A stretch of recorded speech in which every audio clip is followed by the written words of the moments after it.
Ada segelintir yang mengatakan silat itu haram. Adakah apa pandangan Ustaz? Silat dia ada orang kata haram. Silat tidak haram. Silat tu maknanya seni mempertahankan diri. Nah, kenapa haram pula?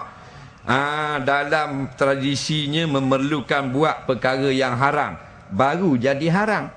Umpamanya tak, kena lapah-lapah yang memuja-muja, nak perkara-perkara bacaan mentera yang kita tak faham, hak tu baru haram. Jadi haram bukan kerana silat, kerana puja, kerana bacaan yang kita tidak faham, atau ada adat-adat yang bercanggah dengan syarak.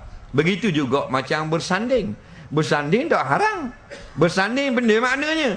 Bersanding maknanya dua orang suami isteri duduk di atas suatu tempat lalu dilihat oleh orang lain.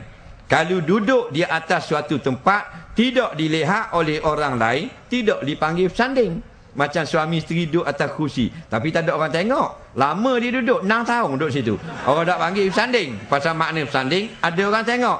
Atau ada orang tengok tapi tak ada orang duduk, kursi saja. Orang tak panggil bersanding juga. Atau ada orang tengok, duduk pun ada tapi laki belaka dua-dua. Orang tak panggil bersanding tu. Orang panggil galak gata ngada.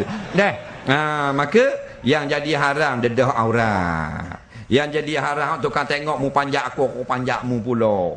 Yang jadi haram pula membodoh-bodohkan pengantin. Pengantin laki-laki lenggak tu, tunduk sangat, angkat kepala.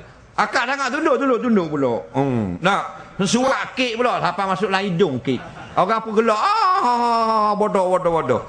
Ni benda ni tidak dibenarkan.